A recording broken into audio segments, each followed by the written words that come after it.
Hello viewers, আসসালামু আলাইকুম। আশা করি সবাই ভালো আছেন। আজকে নিয়ে এসেছি আপনাদের জন্য মরিচ গাছের পরিচর্যা নিয়ে। দেখেন আমার মরিচ গাছে কত ফুল এসেছে, মরিচ এসেছে।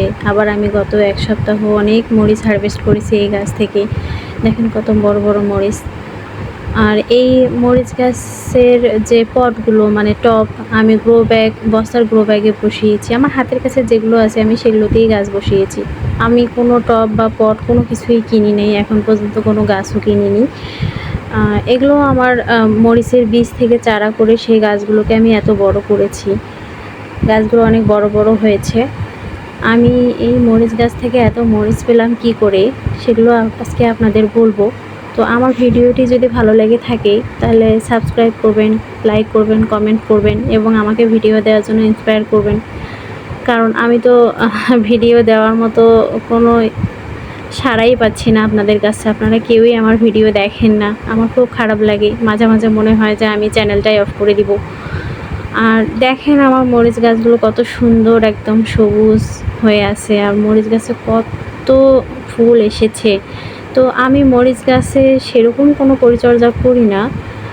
মরিচ গাছের পটগুলো যখন মানে গ্রো ব্যাগগুলো আমি সাজিয়েছি, তখন আমি মরিচ গাছে আমার লাউ গাছের যে শুকনো ডালগুলো ছিল সেগুলো ভিতরে দিয়েছি, তার উপরে কিচেন ওয়েস্ট দিয়েছি, তার উপরে গোবর মিশ্রিত মাটি সামান্য বালু দিয়ে মিক্সড করে সেখানে দিয়ে তারপর গাছগুলো আমি বসিয়েছিলাম। গাছগুলো তো নয়, মানে চারাগুলো বসিয়েছিলাম। তারপর যখন মরিচ এসেছে গাছে, তখন আমি গাছের মধ্যে মাঝে মাঝে মানে ফলের যে খোসাগুলো থাকে যেগুলো ফেলে দেওয়া লাগে সেগুলো, তারপর কিচেন ওয়েস্ট, গার্ডেন ওয়েস্ট যেগুলো আমি হাতের কাছে পাই সেগুলোই গোড়ার মধ্যেই দিয়ে দিই। অটোমেটিক্যালি সেগুলো আবার মাটি হয়ে সেখানে পচে যায় একদম। আবার ডিমের খোসা, পেঁয়াজের খোসা এগুলোও আমি গাছের গোড়ায় দিয়ে রাখি। আমার টবগুলোতে তো দেখতেই পাচ্ছেন সেগুলো।